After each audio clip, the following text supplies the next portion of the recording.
Welcome to Diya's tasty kitchen. ഇന്ന് നമ്മളിവിടെ പച്ചത്തക്കാളിയും ഉണക്കമീനും കൊണ്ടുള്ള ഒരു തോരനാണ് തയ്യാറാക്കുന്നത്.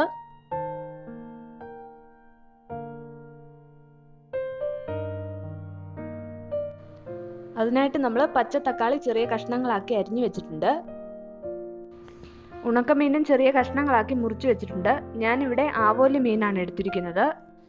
ഇനി നമുക്ക് തോരൻ തയ്യാറാക്കാം. അതിനായിട്ട് ഒരു ചട്ടി ചൂടാക്കി അതിലേക്ക് 1 ടേബിൾ സ്പൂൺ കോക്കനട്ട് ഓയിൽ ഒഴിച്ചു കൊടുക്കാം. എണ്ണ ചൂടായതിനു ശേഷം 1/2 ടീസ്പൂൺ കടുക് ഇട്ട് കൊടുക്കാം. കടുക് പൊട്ടി കഴിയുമ്പോൾ ചെറുതായിട്ട് അരിഞ്ഞു വെച്ചിരിക്കുന്ന ചുവന്നുള്ളി ഇട്ട് കൊടുക്കാം. ഇതൊരു 10 ചുവന്നുള്ളി ഉണ്ട്. ഇനി ഇതിലേക്ക് മുറിച്ച് വെച്ചിരിക്കുന്ന പച്ചമുളക് ചേർത്ത് കൊടുക്കാം. ഇതൊരു 2 പച്ചമുളകുണ്ട്. ഇനി ഇതിലേക്ക് കറിവേപ്പിലയും ചേർത്ത് ഇതൊന്ന് ഇളക്കി കൊടുക്കാം. ഇനി ഇതിലേക്ക് 1/2 ടീസ്പൂൺ മഞ്ഞൾപ്പൊടിയും പാകത്തിനുള്ള ഉപ്പും ചേർത്ത് ഇളക്കി കൊടുക്കാം.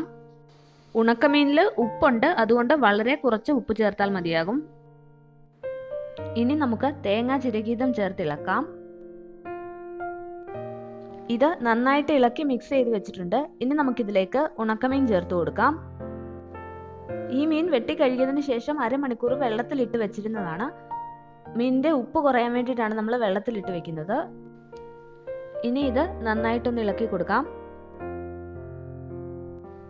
അരപ്പും മീനും ചേർത്ത് നന്നായിട്ട് ഇളക്കിയതിന് ശേഷം ഇതിലേക്ക് ഒരു 1/4 ഗ്ലാസ് വെള്ളം ഒഴിച്ചു കൊടുക്കാം. മീൻ ഒന്ന് വെന്ത് കിട്ടുന്നതിന് വേണ്ടിയിട്ടാണ്.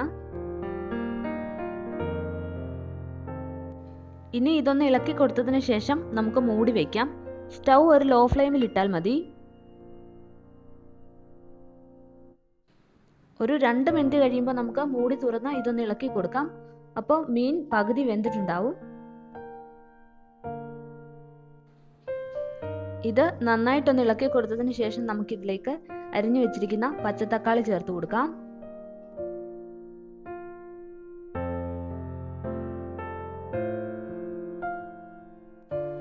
തക്കാളിയും ചേർത്ത് നന്നായിട്ട് ഇളക്കി മിക്സ് ചെയ്തതിന് ശേഷം നമുക്കിത് മൂടി വെക്കാം.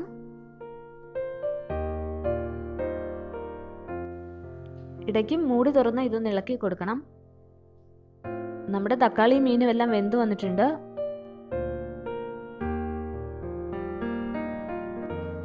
ഇനി ഇത് നന്നായിട്ട് ഇളക്കി കൊടുക്കാം.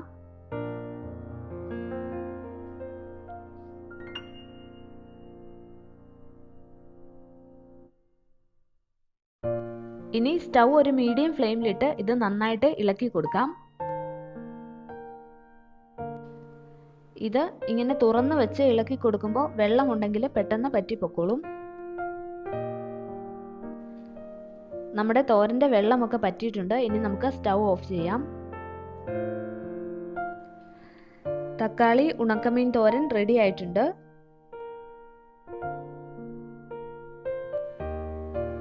ചോറിന് വളരെ രുചികരമായ ഒരു കറിയാണ് ഈ തോരൻ. ഇനി കടയിൽ പോകുമ്പോൾ പച്ചത്തക്കാളി കണ്ടാൽ വാങ്ങാൻ മടിക്കരുത്.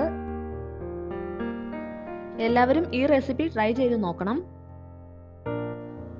ഈ വീഡിയോ ഇഷ്ടമായെങ്കിൽ ഷെയർ ചെയ്യാൻ മറക്കരുത്. പുതിയ വീഡിയോസ് ആദ്യം കാണുന്നതിനായി എൻ്റെ ചാനൽ സബ്സ്ക്രൈബ് ചെയ്യുക. Thank you.